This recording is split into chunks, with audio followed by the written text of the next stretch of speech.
Welcome to Oilfield Talk. My name is Trey Faught, and I'm host of Oilfield Talk Podcast. We want to speak with workers from all other aspects of the oil and gas industry and allow them the outlet to tell some crazy, amazing stories you just wouldn't believe are true. Not just the wildcats, the drillers, the roughnecks, the roustabouts, but the land-based, offshore drilling operations, service companies, vendors, third-party personnel, production, transportation, all aspects of the industry that provide expertise throughout the oil field industry. But each of these have many, many hilarious stories to share about their time in the oil patch. I have no doubt that we will be able to share entertaining stories or tell tall tales that anyone who works in the industry will appreciate and get a hearty laugh while listening. But this is also going to be a family podcast. We'll be able to invite our families at home to listen. Although they won't believe half the stories we share, they may have a couple of dozen questions. Maybe it will give them and everyone a greater appreciation of the jobs we have in the oil field and why we enjoy our oil field family for half a year. So please take an hour or so out of your day, give a listen to the Oilfield Talk podcast. Hope you enjoy the stories as much as I enjoy bringing them to you.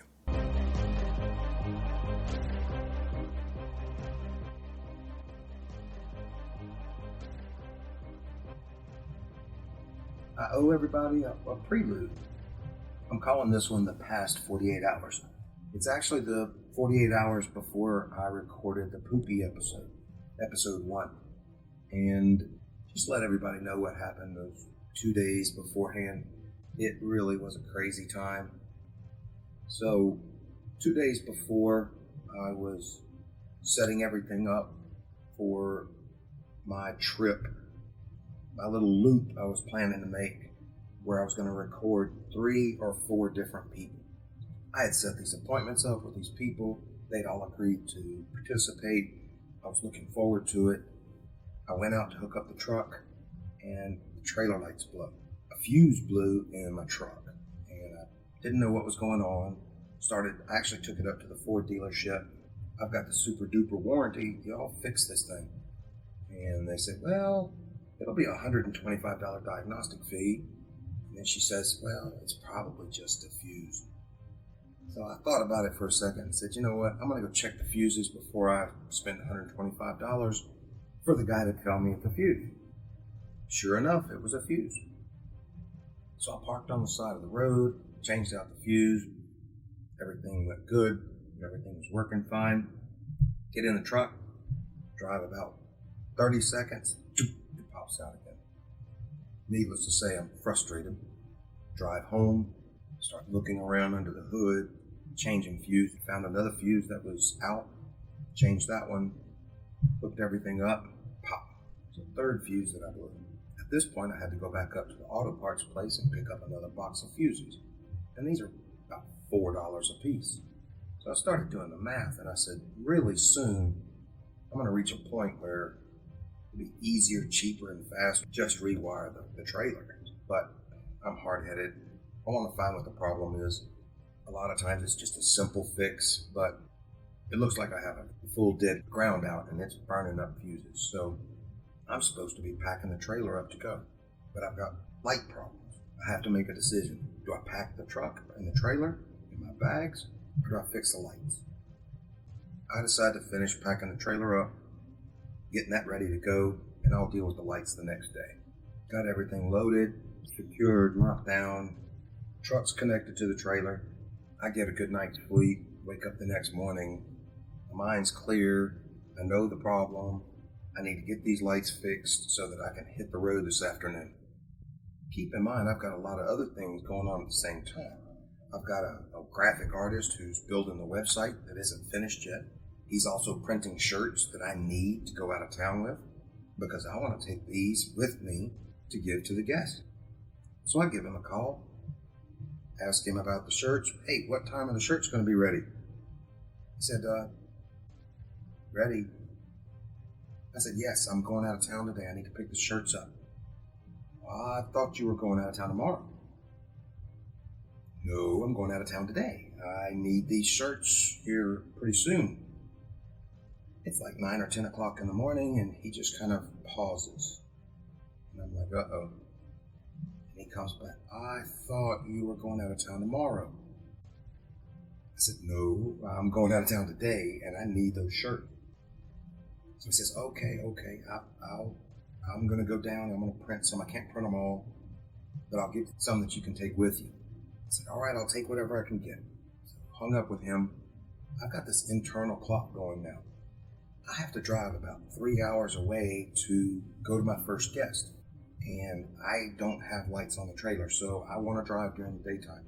The original plan was for me to go make a loop. I was going to drive over to Lafayette, stay at my cousin's house. We were going to record an episode. After I finished there, I was going to drive south to Kaplan to do at least one, if not two recordings in Kaplan, spend the night down there, and then leave Kaplan going towards Crystal Beach, Texas, which is the Gulf Coast, Texas. Peninsula there that goes to Galveston. That was for the rig party. I was really looking forward to this rig party because anybody in the oil field knows a rig party is a wild and crazy and fun time. People are on their days off. They bring their families. They bring their kids. There's some beverages had by all. Just some sitting around telling some good stories. So I had this plan. And then it started falling apart. I called my cousin. I said, hey, cuz, I'm going to be there tomorrow about probably 2 or 3 o'clock in the afternoon. He's like, whoa, wait a minute. I got called out for work. I got to go to Shreveport. I'm on the road right now. I'm gone. All right. Thanks, cuz. Do it again next time. Hang up. I'm one guest down, but that's okay. We'll make do. I know I'm going to have several more to go, so scratch him off the list. Now it changes to driving directly to Kaplan. No big deal. So I finished packing all my bags. The trailer's ready to go. The truck's ready to go. The shirts are not ready. And now I'm just wasting time. And I'm also wasting daylight, and I need to be on the road driving 3 hours to Kaplan. But I can't start driving. So I call my graphics guy back. I said, look, can we meet on 310 at Highway 90? So anybody in the New Orleans area or in the Gulf Coast may know that Interstate 310 runs off of 10 down to Highway 90. And anybody locally knows. He lives in Metairie, so he knows. He says, sure, no problem. I'll meet you there. I can't leave my house until 5 o'clock. I was like, come on. I need you. As soon as you can get there, I need to hit the road because I'm running late. Yeah, no problem. So I leave the house around 4, a little after, head in that direction. Smooth ride, no problems. I come off the interstate, 310, cross over the river, drop down into 310 at 90, and I'm getting hungry. So I pull into the IHOP. I'm going to have lunch. Actually, this is 4:30, almost 5 o'clock in the afternoon, late lunch. But anyway, I get parked and send him a text message and let him know I'm not at the gas station. I'm across the street at the IHOP. He messages back, I'm just leaving the house. So he's about 20 or so minutes later leaving than I expected. But all right, fine. Shouldn't take him more than 20, 30 minutes at the most to get here. And that gives me enough time to eat. So while I'm sitting down eating, waiting on him to get there, I get a phone call. He's like, where are you? I said, I'm at the IHOP. I can't find an IHOP. I said, well, do you see the Burger King? He says, yes. I said, do you see the Taco Bell? Yeah. I said, I'm on the same side of the street as the Burger King, across the street from the Taco Bell. It says IHOP, big old sign out front. I don't see it. I don't know what to tell you. I don't know where you are, but it's pretty easy reference points. 310, 90, IHOP. He said, well, I've driven up and down the street. I can't find it. Then he asked, Airline Highway is 90, right? I was like, oh no. I said, no. I said, Airline Highway is Highway 61. I said, Highway 90 is on the other side of the Mississippi River. I'm on the West Bank. You're on the East Bank. You're driving up Airline. You'll never find me. Oh. Okay, I'll be there in a minute. So, yep, he wasn't far. He really wasn't. He was just across the river, but it just was more time. All right, and I'm trying to leave. By this time, I finished eating. I'm standing out in the parking lot waiting. He pulls up. I take a minute to show him around the trailer. He's never seen the podcast trailer. It's finally finished. I've sent him pictures, but he hasn't seen it himself. And he gave me the shirts. I don't have long. Boom. Gotta go. Threw everything in the truck. I hit the road. I'm rolling westbound on 90. I've got to get some miles underneath my tires because I'm running late. Now, Poopy's waiting for me, but Poopy doesn't care what time I get there. He's been in touch with me, gives me a call. He said, look, just take your time. Where are you going to stay? I don't know where I'm going to stay. I stay at my house. I got an extra room. I said, I'm running late. I'm not going to get there. Yeah, don't worry about it. He said, get here when you get here. I said, okay. So that kind of took some of the pressure off. I was able to kind of start calming down. I had everything I needed to do the podcast. I had everything that I wanted to head out of town. Now I just needed to get there. Unfortunately, as I'm driving west, I look up and the sun is going down fast. And I know that I cannot pull this trailer with no lights. 1, it's illegal, and 2, it's unsafe, and 3, I'm just not going to do it. So after I crossed over the river in Morgan City, there's a Walmart down there on the right. I stopped, went in. I was going to have to stop at Walmart and do a shop anyway. So I took 20, 30 minutes, did my shopping, went back to the trailer section. I got a set of lights, just a small basic set, and I went over to get a big roll of Gorilla Tape. Checked out, went out to the parking lot and spent about 20 minutes duct taping lights and running wire to the truck so that I'd have basic running lights and blinkers. And I'm so glad I did. The sun went down fast and I needed them. So after I get off of Highway 90, I'm going through smaller and smaller towns. I go through Abbeville, I go through Kaplan. Poopy lives on the other side of Kaplan.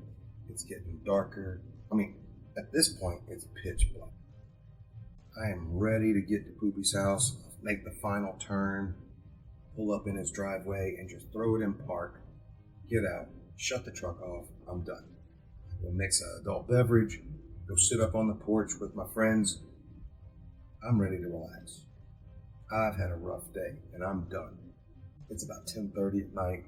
We sit around, we tell some stories. I explain what I've got in mind, but we're not going to do any recording tonight. Somewhere around 1:30, I crashed out. Everybody else did.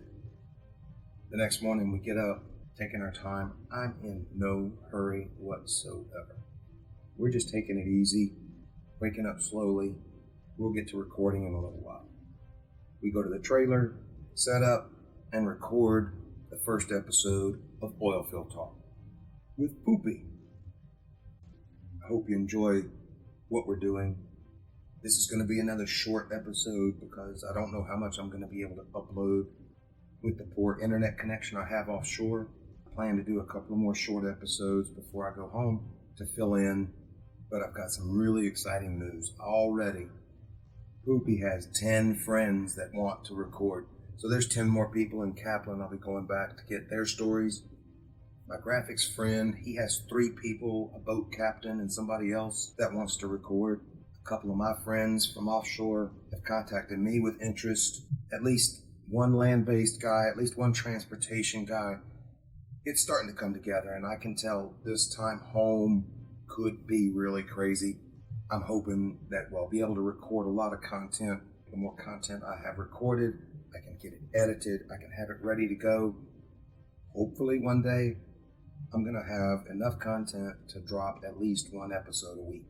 I could see it going to 2 episodes a week, but I'm not going to push anything right now. I just want to get some good quality episodes in, draw some interest, and hope everybody's entertained. So y'all take it easy, work safe, be safe.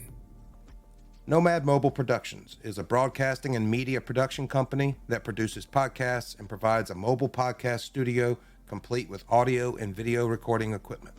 We also offer post-production processing, editing, marketing, and publication for podcasts. Our mobile production studio will come to you. Visit our webpage, nomadmobileproductions.com, or our Facebook,